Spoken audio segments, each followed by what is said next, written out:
Muy buenas noches, queridos hermanos y amigos que nos acompañan en esta ocasión.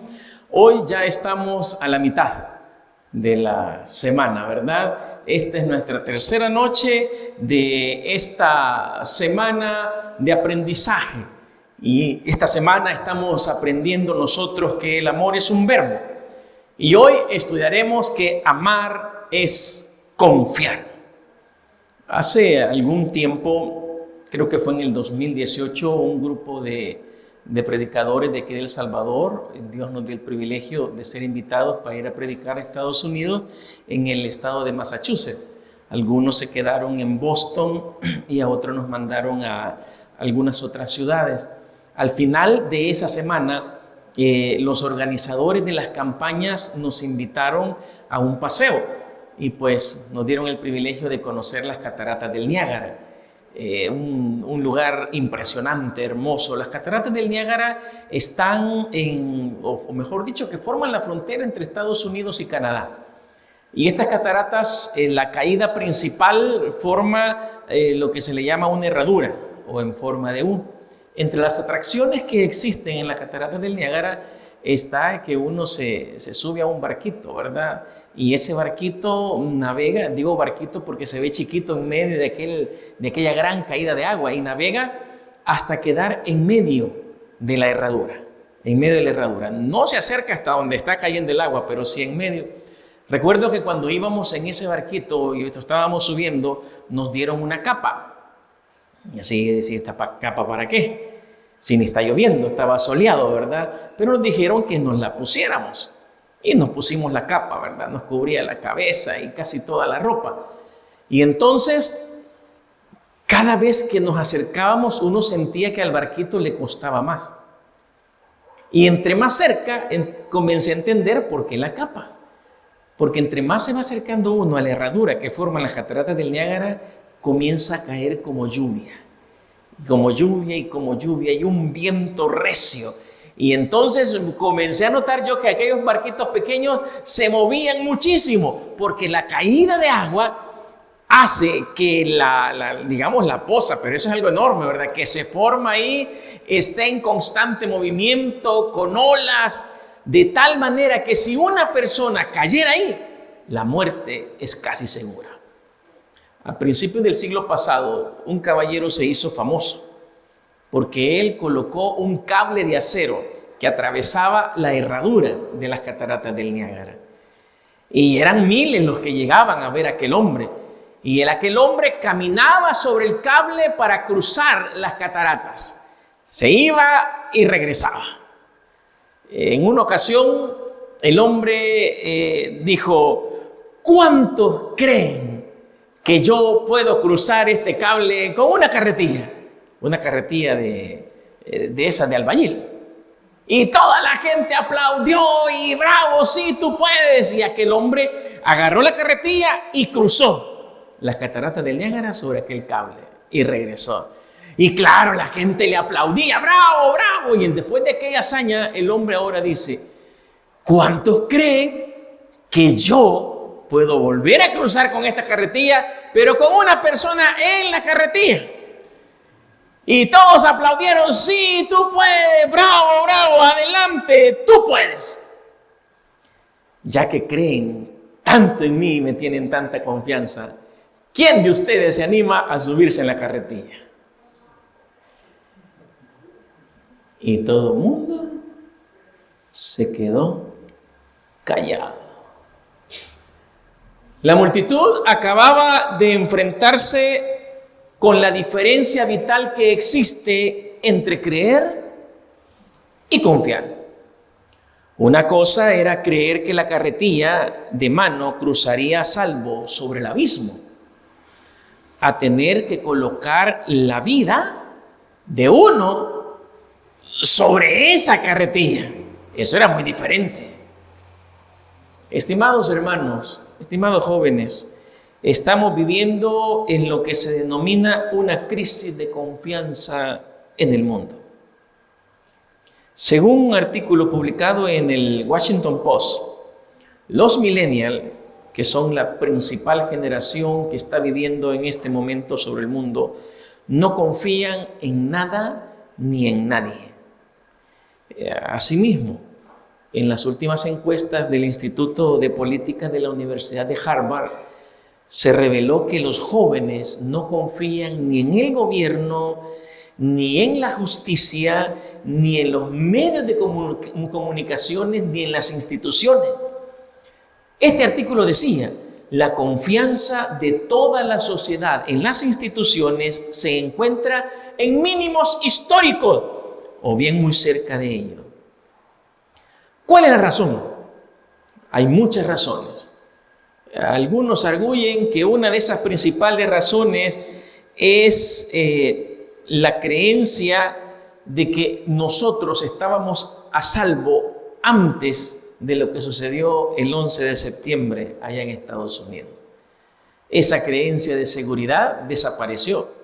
Y déjenme decirles, no sé si alguno de ustedes se recuerda. Yo recuerdo cuando se dio esa catástrofe de las Torres Gemelas en Estados Unidos. No, yo no estaba allá, ¿verdad?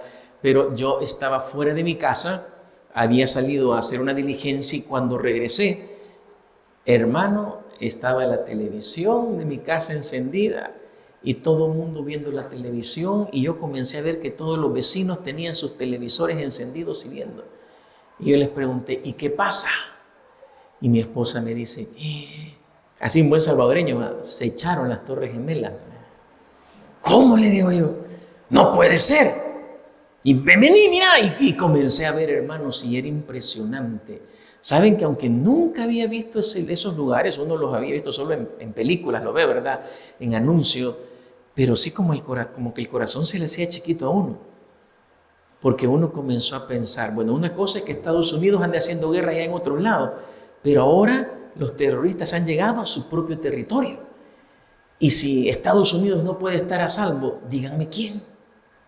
Hace poco la nación norteamericana descubrió unos globos aerostáticos de China que han llegado como espías. Y ya no digamos la quiebra de los bancos que se está dando en Estados Unidos. Todo eso hace que la confianza de las personas desaparezca. ¿Y qué no decir del mundo cristiano? Donde hemos llegado a confundir el creer con el confiar. Porque ahora, por ejemplo, en El Salvador, usted sabe que más del 90% de los salvadoreños nos consideramos cristianos. Casi un 93% de los salvadoreños nos consideramos cristianos. Pero es increíble que de ese 93% hay un montón en el penal. ¿Sí? Y que un montón de esos anda haciendo cosas que no son las debidas ni las adecuadas. Muchos van a los cultos el domingo o el sábado y uno puede ver iglesias que se llenan por cientos, por miles, cree. ¿Pero realmente confiamos? Porque es el único día que vamos al culto o que van al culto. ¿Qué pasa el resto de la semana? El adulterio, la fornicación, el andar en cuestiones que no son adecuadas, las drogas, el libertinaje, se ha vuelto tan común. Y podemos ver personas que el viernes en la noche están en la discoteca, alcoholizados, drogadictos, teniendo relaciones sexuales que la Biblia no aprueba, y el sábado o el domingo están en la iglesia. Creer y confiar son dos cosas totalmente diferentes. La Biblia aborda el tema de la confianza en Dios. Y resulta muy interesante saber que hay tres palabras en español que se usan en la Biblia en relación de la dependencia que existe entre el cristiano y Dios. Estas tres palabras que se pueden encontrar en la Biblia son fe, creencia y confianza. Pero la palabra confianza es la que mejor describe el significado bíblico de la dependencia de Dios. Por ejemplo, busquemos el libro de Hechos, capítulo 16 y versículo 31. Hechos 16, 31. Por ejemplo, aquí en este versículo, la palabra creer, creencia o fe que aparece, se le puede sustituir por confianza. Dice el pasaje: cree en el Señor Jesucristo y serás salvo. Ahora cambiemos la palabra creer por la palabra confiar, porque también se podría leer de esta manera. Confía en el Señor Jesucristo y serás salvo. Podemos usarlo de la misma manera. Ahora bien, ¿qué es la confianza, hermano? Pero ¿por qué es importante? Un diccionario del Merriam-Webster en línea define la confianza como la creencia de que alguien o algo es confiable, bueno, honesto o efectivo. ¿Qué dice la Biblia? Abramos nuevamente las Biblias en el libro de Hebreos, el capítulo 11 y el versículo 6. Hebreos capítulo 11 y versículo 6. ¿Qué es confiar? ¿Qué es fe?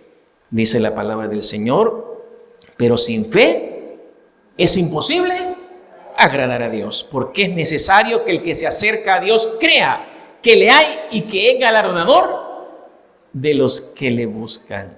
Partiendo de este versículo, queridos hermanos, nosotros podemos decir que sin confianza es imposible agradar a Dios, porque es necesario que el que se acerque buscando a Dios confíe en que Él existe y que es galardonador de los que le busquen.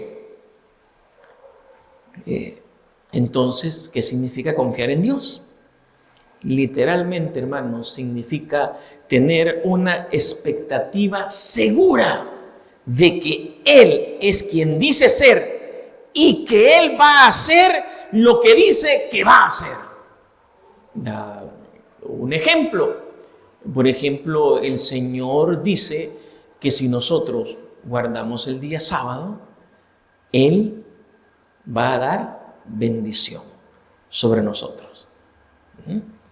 También dice que el que devuelve el diezmo y las ofrendas, Dios le va a dar bendiciones hasta que sobre y abunde. Entonces, tomando el ejemplo ese último de los diezmos y las ofrendas, un tema bastante para los que no entienden, para los que no confían.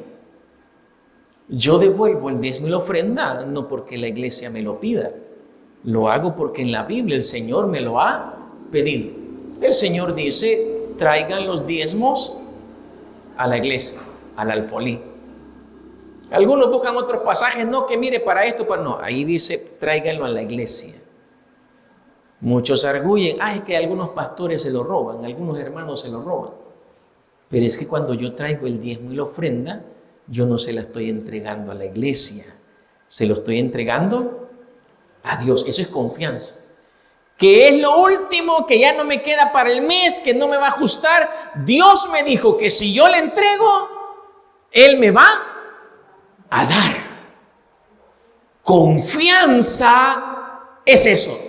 Estar seguro que Dios va a cumplir lo que Él me prometió, lo que Él ha dicho en su palabra. Creer no es darse golpes de pecho. Voy a ser claro, hoy está la moda de que algunos evangelistas, algunos predicadores, en ese famoso evangelio de la prosperidad, le dice a la gente: ¿tú quieres un carro nuevo este año? Créelo, créelo. Dile a tu vecino: yo tendré un carro nuevo este año. Repítelo, créelo. Eso no es confianza, hermano. Confianza es cuando yo voy a la palabra, busco lo que Dios dice, hago lo que Dios dice. Es que no es un mantra, no es una repetición. En la Biblia encontramos nosotros muchas historias de personas que depositaron su entera confianza en el Señor. Una de ellas se encuentra en San Mateo capítulo 8, versículo del 5 en adelante. San Mateo capítulo 8, versículo del 5 en adelante. Es la historia de un centurión, un soldado romano muy importante. Dice el versículo 5: entrando Jesús en Capernaum, vino a él un centurión y le hizo un pedido especial. ¿Qué pedido le hizo? Versículo 6: Señor, mi criado está postrado en casa, paralítico, gravemente atormentado. No sabemos exactamente qué enfermedad tenía el hombre, solo describe lo que el hombre estaba pasando. Y Jesús le dijo: iré y le sanaré. Pero aquí pasó algo. Dice el verso 8, que aquel centurión le respondió: Señor, no soy digno de que entres bajo mi techo. Pero mire la confianza de este hombre. Solo di la palabra y mi criado sanará. Y el hombre le explicó a Jesús por qué confiaba en él. Porque también yo soy hombre bajo autoridad, dice el verso 9, y tengo bajo mis órdenes soldados, y digo a este ve y va, y al otro ven y viene, y a mi siervo haz esto y lo hace. Aquel hombre tenía la confianza plena por los relatos que había escuchado de los milagros de Jesús, que si Jesús decía una tan sola palabra, hacía control remoto, ¿verdad?, a distancia, quizás por wifi, no sé, pero de alguna manera Jesús iba a hacer el milagro. Y le dijo: yo creo eso. Y el verso 10 dice que al oír Jesús se maravilló y dijo a los que le seguían: de cierto os digo que ni aún en Israel he hallado tanta fe. Qué confianza la de este hombre. Este militar romano, él confiaba en la poderosa palabra de Jesús. Creyó ciegamente que la palabra del maestro era suficiente y era poderosa para hacer el milagro. Algo similar le pasó a un soldado de Alejandro Magno. Se cuenta que en una ocasión Alejandro perdió su caballo salió desbocado y se perdió. Y entonces pues un soldado salió detrás del caballo, en su propio caballo, y lo siguió. No lo perdió de vista hasta que lo encontró. Cuando encontró el caballo, regresó y entonces le devolvió el caballo a Alejandro. Y Alejandro, muy agradecido, le dijo: gracias, capitán. El hombre solo era un soldado raso. Pero en ese momento el general le dijo: capitán. Aquel soldado no pidió ninguna explicación. Se dio cuenta que con una sola palabra él había sido promovido. Cuando el general le dijo capitán al soldado, el soldado lo creyó. Se presentó ante el comandante, seleccionó un nuevo uniforme, ya no el uniforme de soldado, sino el uniforme de capitán. Y luego se fue al cuartel de los oficiales, eligió una cama, mientras que los soldados dormían allá en las barracas y algunos en el suelo. Los capitanes dormían en camas cómodas, y él se fue y escogió una de las camas cómodas que estaban ahí. Luego se dirigió al comedor de los oficiales para ahora ya no comer como un soldado, sino comer como un capitán. Él creyó porque se lo dijo el general. Apreciados jóvenes y hermanos, ojalá nosotros pudiésemos tener la misma confianza que tuvo el centurión en Jesús y la confianza que tuvo este militar en Alejandro Magno. Esa confianza debemos tenerla en la palabra del Señor y darnos cuenta que su palabra tiene poder y Dios es capaz de hacer todo lo que dijo en la Biblia que haría en nuestra vida si nosotros nos entregamos completamente a Él. Por esto es importante que cuando Dios nos diga que nos levantemos, nosotros lo hagamos. Unos militares explicándole a los soldados qué era la obediencia, le dijo el sargento a los reclutas: cuando yo digo salte, ustedes van a saltar. Y hasta que estén en el aire van a preguntar qué tan alto, Señor. Nunca van a preguntarse por qué. Eso es confiar en el Señor, hermano. Mira, confiar en el Señor es como estar a la orilla del abismo. No saber qué hacer, porque a veces así nos sentimos, ¿verdad? ¿O no te has sentido así a veces? Como que no hay solución, adelante de ti hay un abismo y si das un paso más, te vas a matar. Pero confiar en el Señor es cuando tú escuchas la voz del Señor que te dice, avanza. Pero tú ves el abismo. Señor, me voy a matar. Avanza. No te vas a matar. Confiar es dar el paso. ¿Entendemos ahora lo que es confianza? Confianza es obedecer. ¿Sí? Si el Señor te dijo que te va a ayudar a convertirte en el profesional que tú quieres ser sin necesidad de que vayas los sábados a la universidad, el Señor te va a ayudar. Pero primero, Él va a esperar que tú seas fiel. Si tú dejas a un lado la palabra del Señor y haces lo que te conviene para tu vida, podrás estar aquí en la iglesia, pero eso no es confianza, eso no es creer. Podrás formar parte de una iglesia, pero si tú no haces lo que Dios pide en su palabra, tú no confías en Él. No podremos llegar a confiar plenamente en Dios y en su palabra si nosotros no lo amamos. Porque amar es confiar. Para confiar es necesario amar. Y para llegar a amar a Dios es imprescindible que lo lleguemos a conocer. Su palabra dice en San Juan 17:3, y esta es la vida eterna, que te conozcan a ti, el único Dios verdadero, y a Jesucristo, a quien tú has enviado. ¿Cuál es el resultado lógico de la confianza? San Marcos capítulo 16 y versículo 16 dice, el que creyere y fuere bautizado, ese será salvo. Cuando no nos hemos bautizado y comenzamos a confiar en Dios, el resultado lógico de esa confianza en el Señor es bautizar. Y cuando ya estamos bautizados, para mantenernos salvos, tenemos que seguir confiando en el Señor. Hoy, esta noche, aquí pueden haber dos casos. El primer caso de personas que no estén bautizadas.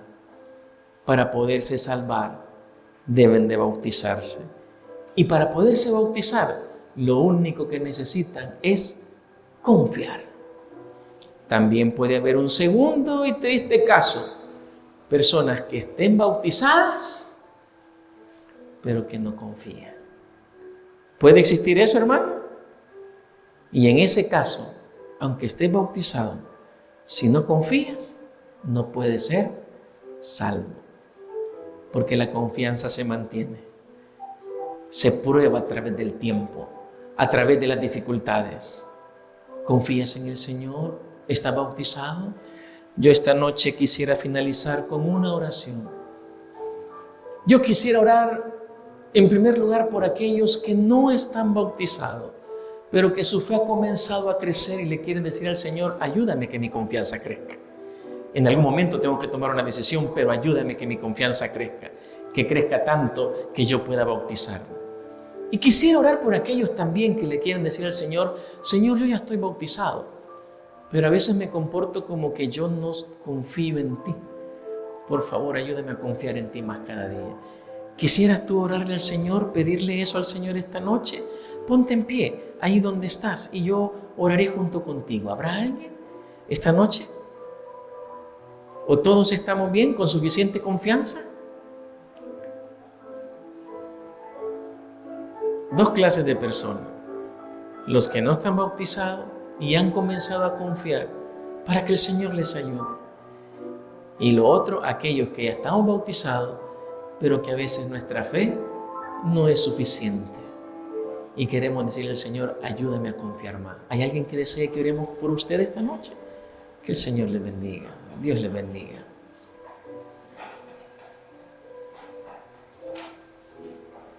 La confianza es el resultado del amor. Y el amor crece a través de una relación de amistad con el Señor. Oremos.